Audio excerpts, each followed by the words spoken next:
Hello and welcome to Isle of Games. Today we are looking at how to program in spells and spell slots on Roll20 with the help once again of 5e Tools. As per usual, we are using the mirror version of 5e Tools, as the non-mirror version does contain some banner ads, and we don't want to put that in our videos just for the sake of keeping everything clean.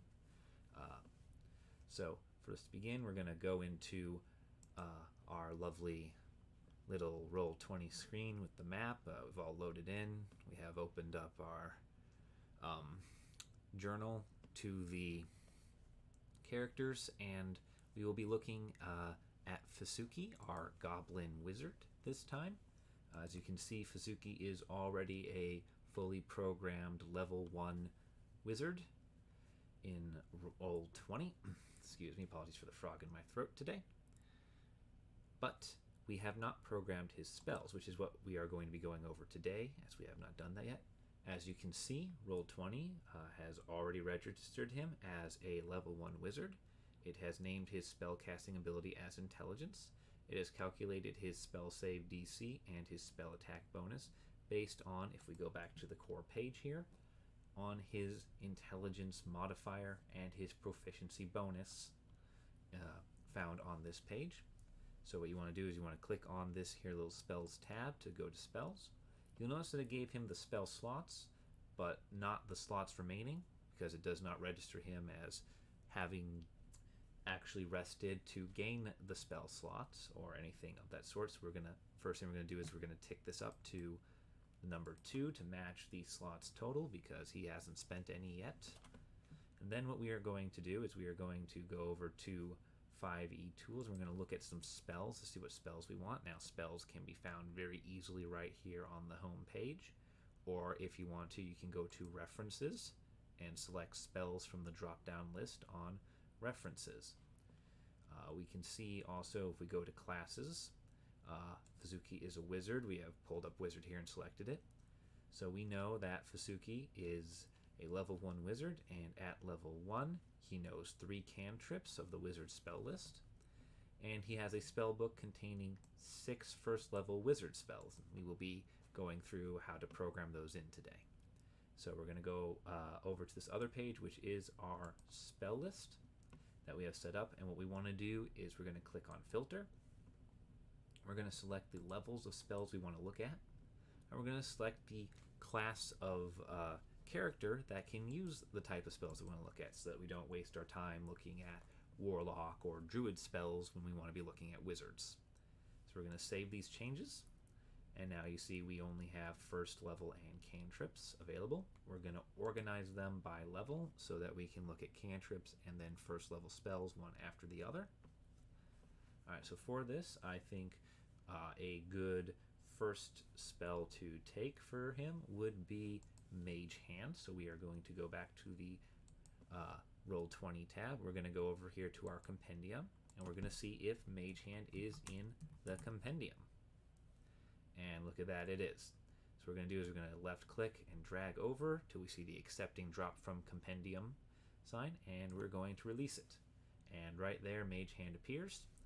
If at any point you want to see what Mage Hand does, you can click on it right here, and it will appear as rolled in this lovely little chat over here on the chat section, and it will have the full text of everything you need to know about Mage Hand.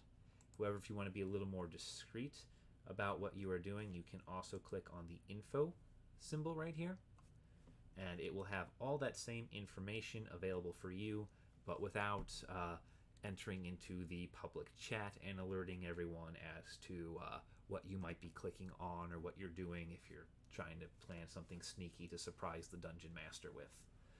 Always a fun trick.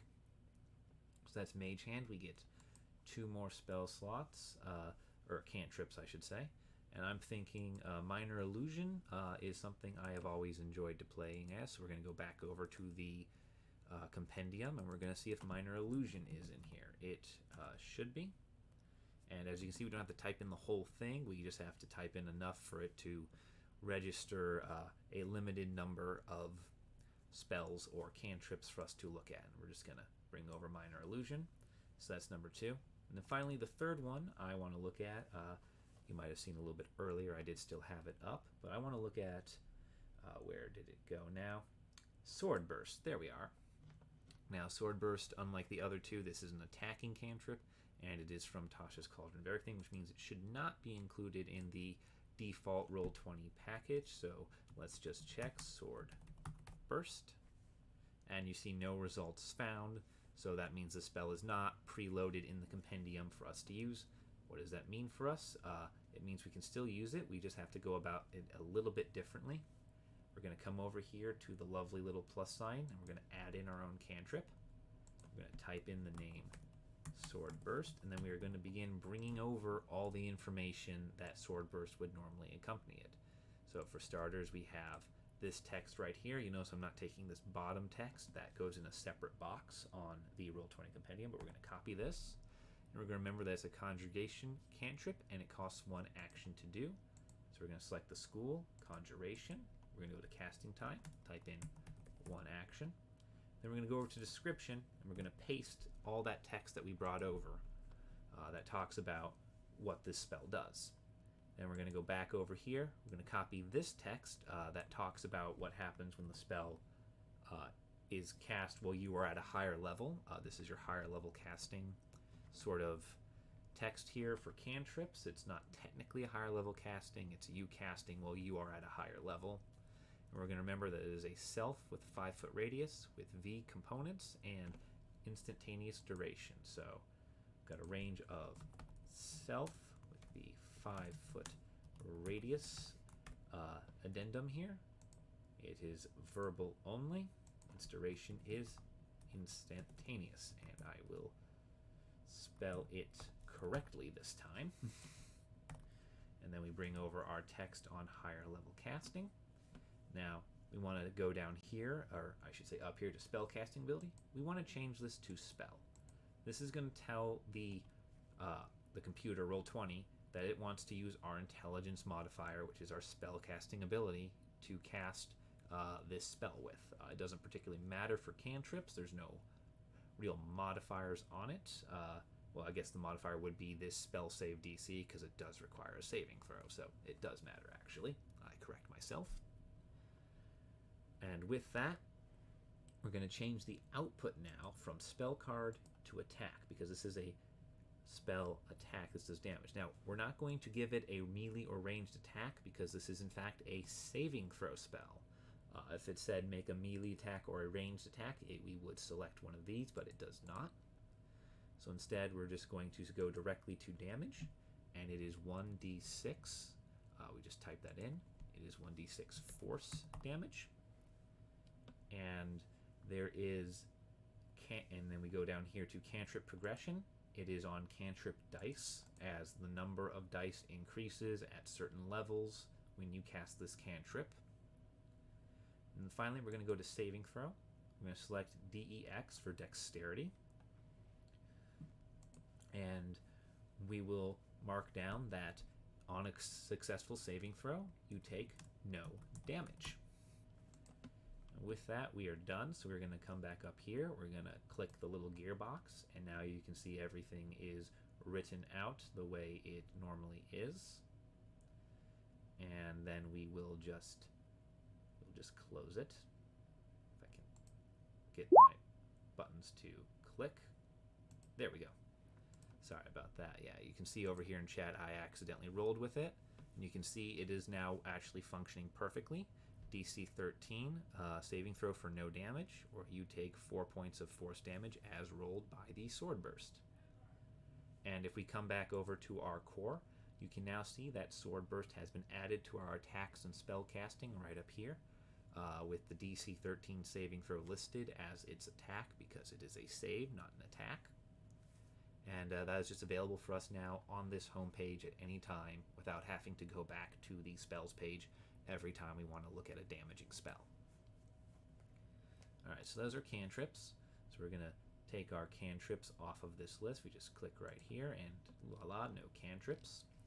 Now let's look at some spells here. I'm thinking what might be some good spells. I'm going to give him Detect Magic because that sounds like a very nice spell to have. So we're going to go to Detect Magic. And there it is. So that's 1 of 6. This is a wizard after all. What else should I give him? He seems like he might need Mage Armor and Magic Missile are two that I like to go for, so I'm going to get them as well. You can just see we are just typing these in, and they are coming up nice and easy. So now we have half of our spells done, and with that we're going to move on up. I think I will take what should we take? Because there is a bunch of very fun things up here. Wizards have access to lots of spells. I'm gonna give him Unseen Servant. I think that is a very good one. So let's see if Unseen Servant is in. Yep, so that's 4 of them. And then I will say he does need a few other spells to really help him along. So I'm thinking maybe we give him let's give him Catapult. Now Catapult, like a Sword Burst, is not going to be in the compendium because it is a later spell. That is okay. We just do what we did for the cantrip, almost 1-to-1. We're gonna click on the little plus sign there. We're gonna copy over this text. We're gonna write the word catapult on the top here in the name section. Oops, sorry. We're gonna take this higher levels text. We're gonna put it in the higher levels section. We're gonna remember this is transmutation, 1 action with a range of 60 feet. So we go to transmutation. Casting time is 1 action, has a range of 60 feet, so this is a ranged spell. We're gonna put down the higher level cast, and then just to get the last of it here, we only have somatic components, and the duration is again instantaneous. Now if spell required concentration, which none of us have so far, we would just click this little button right here and a little C would pop up right there for concentration. We don't necessarily need that right now, so we won't. The spell casting ability is once again going to be spell. Our output is once again going to be an attack. There will once again not be an attack because this is a dexterity saving throw type spell. And the damage is 3d8. Oops, bludgeoning. And the higher level cast damage, which is what we are going to now. Instead of, this is in the place of the cantrip progression. This is now higher level cast damage, is a d8, and it is 1d8 for every level above first, as stated here. It's not too easily seen right now because it's in the tiny text bar, but it is there nonetheless. And then we will take our saving throw, and it is a dexterity saving throw again. And the effect of the dexterity saving throw is that they take damage on the save if they fail the save. So it is once again a no damage. And that is all we really need. And voila, we have all the text listed out here. We will then click the little information button to make it disappear. Alright, we've got 5 of our 6 spells. So what would be one last good spell just to throw up here to kind of give you guys a little bit more of what we are always looking at. Maybe Tasha's Caustic Brew, perhaps, although that is a rather interesting one. Yeah, sure, let's go for it. So he's finally going to have Tasha's Caustic Brew. This is not going to be in the compendium, but we will type it in anyway just to show you. No results found for Caustic Brew. So we will take this. We will set it as a first level evocation that takes 1 action.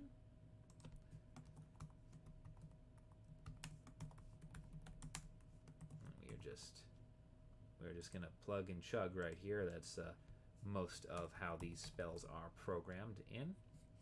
We will copy over our description, and you do get the idea here. I will, of course, continue to the end with this if you want, as we do have a few things that are a little bit different. Like, for example, this spell is concentration, up to 1 minute. So we have concentration with a duration of up to 1 minute, and we type that in so we know exactly how long we can concentrate on this spell for at any given time. We are then going to come back over here. We're going to take this and we're going to copy this over because there's a bit of rotten food. That's the material components. This is our first material component that we've really had come up. So we are going to put that in.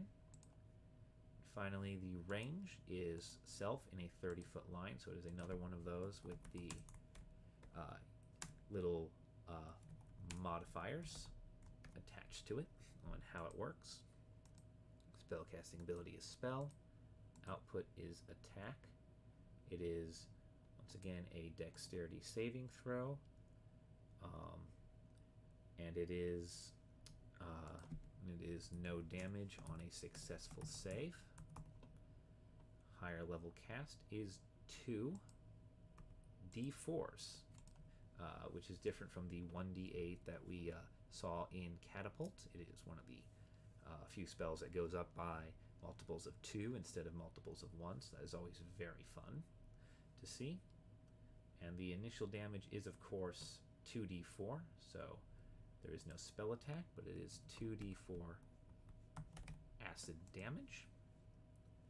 And looking this over one last time, that is, once again, everything. So now we have Tasha's Caustic Brew, and we can, of course, arrange these so that they all are in alphabetical order, just in case we want to have a quick, easy reference when we're looking back for one or more of these spells. And with that, we can see that all the spells that are in any way sort of aggressive are organized up here, and we can also rearrange the organization so that we have our first level spells all in alphabetical order, below our cantrips, below our weapons, which is just a nice little way to have things organized if you so want. But yeah, we can go over to the chat. We can see that all these spells work. We already seen Sword Burst, so we can see Catapult. We will cast at first level because we don't have any higher level spells. And look at that. It's working. We can cast Caustic Brew at first level. And if you look at that, Tasha's Caustic Brew is once again working. And Magic Missile, which, by the way, will only roll once. A first level Magic Missile is cast 3 times, so you just click twice more to get the full damage from casting Magic Missiles. And that is everything you would need to know about how to program in spells. You would, of course, move these spell slots down as you use the first level spells, and back up as you complete long rests. But that is everything. We hope you found this interesting here at Isle of Games, and have a nice day.